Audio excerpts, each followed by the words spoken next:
It is a truism of the movie industry that every model wants to act, actors inevitably want to direct, and directors really aspire to be producers. The restlessness that propels the players in Hollywood to abandon what they do well in favor of doing something different seems at times also to affect the auto industry. Take the Lexus RX.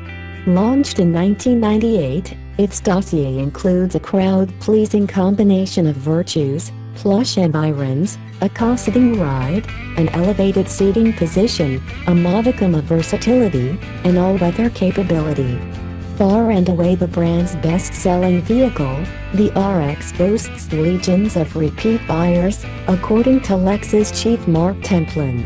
Given all that, you might think that with the all-new, fourth-generation RX, Lexus would be satisfied to build on the vehicle's strengths. Instead, Lexus casts an envious eye toward BMW, which, paradoxically, has been making its cars more Lexus-like in recent years. Lexus wants the new RX to be seen as edgier, sportier, more youthful, more masculine, more akin to the X5, you might say. In the words of marketing boss Brian Dolan, Lexus is not satisfied representing only rational attributes. Thus, the styling.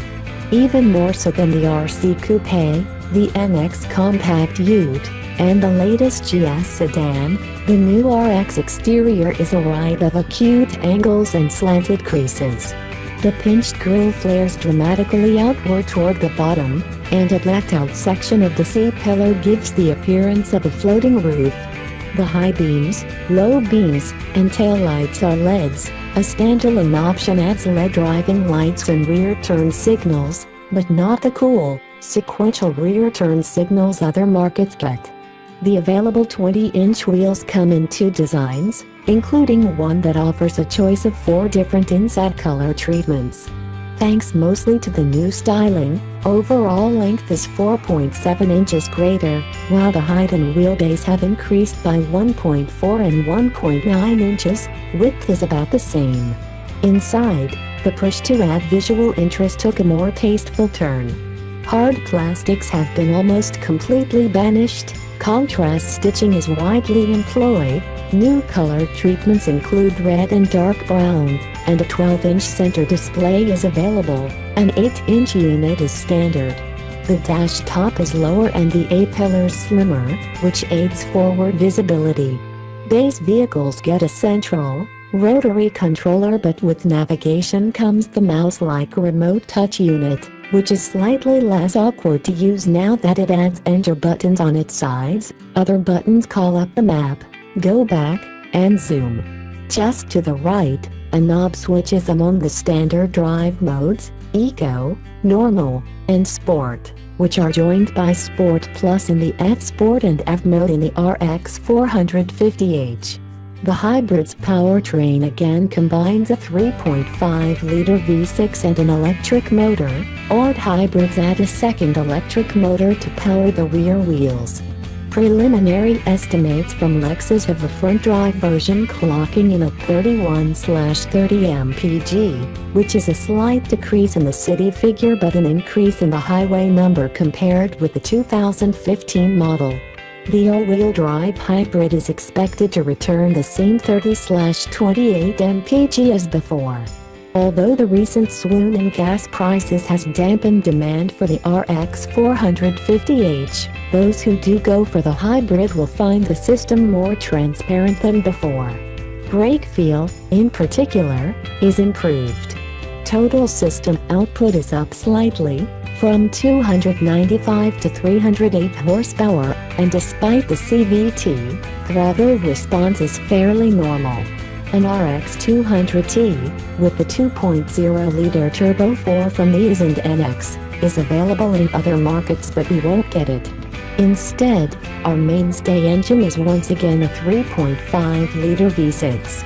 The 6 is all the polish you'd expect, and it works well with the 8-speed automatic, which is now standard in all RX 350 models, not just the F Sport. The 8-speed gearbox helps improve fuel economy to 20/28 mpg for the front driver, while the all-wheel drive version is expected to return 19/26 mpg. The V6 is 295 horsepower and 267 lb-ft of torque are respectable, but the RX really provides no incentive to hurry. The RX retains its heavily boosted steering and plush ride that will be instantly familiar to current owners. Alice, the soft ride comes at a cost of plentiful body motions over lumpy pavement and generous lean-in corners. Any hope for delivering on the promise of a more engaging driving experience falls entirely to the F-Sport, which has been available on the RX since 2013 and is newly expanded to the hybrid. It gains credibility this year with the addition of adaptive variable dampers. Switching the drive mode nod to Sport Plus calls up the firmer suspension, which nicely calms the ride and puts the RX on a much more even keel, doing so without ushering in any untoward harshness. Unfortunately, the steering is light and numb no matter what mode is selected.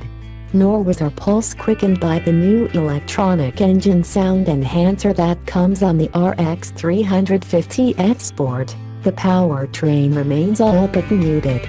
Other F-Sport embellishments include seats with enhanced lateral support, nice, a unique grille texture, questionable, 20-inch wheels, and much of the equipment that otherwise comes with the premium and luxury packages. Those who aren't interested in the slightly crisper driving experience of the F-Sport, those legions of repeat buyers, perhaps, might well want to know about the newly available features on the latest RX.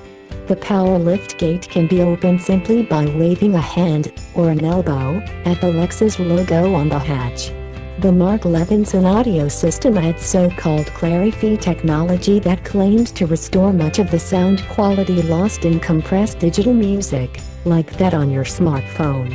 The RX also bolsters its roster of electronic driver aids with the addition of lane keep assist, automatic high beams, and pedestrian detection for the forward collision warning automated braking system. Blind spot warning now comes with rear cross traffic alert, and a new 360-degree view monitor is optional. With its additional luxury equipment, more deluxe cabin, continued plush ride, and creamy powertrain, the 4th generation RX builds on its existing strengths more than it establishes new ones. Not to dissuade all those restless models, actors, directors, and car makers out there, but the lesson seems to be, don't be too eager to ditch what you're really good at. Excelling at something different is harder than it looks.